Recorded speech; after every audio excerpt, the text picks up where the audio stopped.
गांव के पास एक बड़ा और घना जंगल था। उस जंगल में एक शरारती बंदर रहता था जिसका नाम था मोंटू।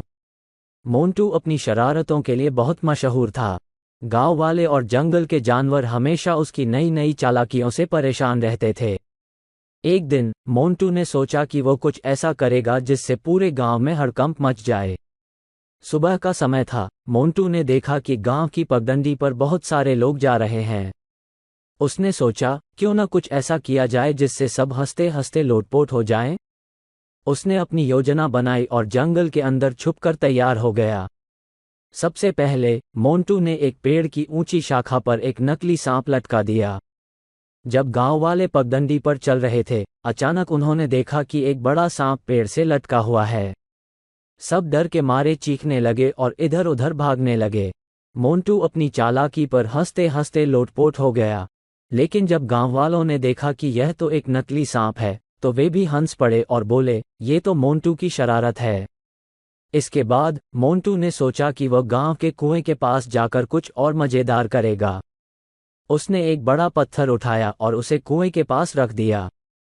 जब गांव वाले पानी भरने आए और पत्थर को देखा, तो वे सोचने लगे कि यह पत्थर यहाँ कैसे आया।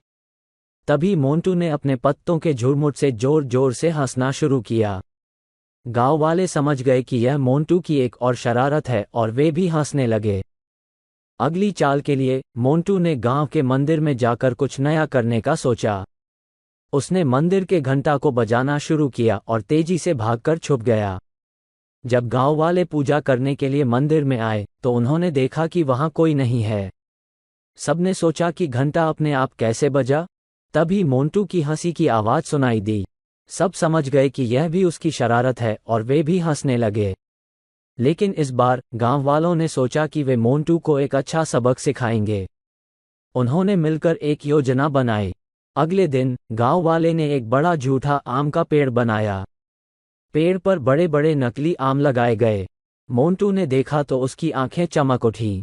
उसने सोचा, वाह, आज तो मजा आ जाएगा। वो तेजी से पेड़ पर चढ़ा और एक आम तोड़ने की कोशिश करने लगा। लेकिन जैसे ही उसने आम को छुआ, आम गिर गया और उसके अंदर से पानी की बौछार मोंटू पर गिर गई। मोंटू भीग गया और नीचे गिरते ही गांव वाले हंसते हुए उसके पास आए।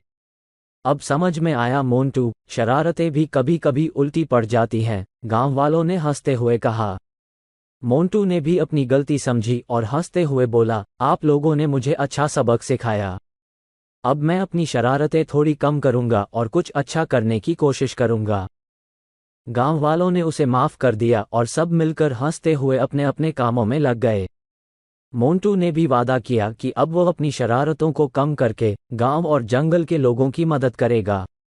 इस प्रकार मोंटू की यह कहानी हमें सिखाती है कि शरारतें भी अगर हद में रहें तो वे मजेदार होती हैं।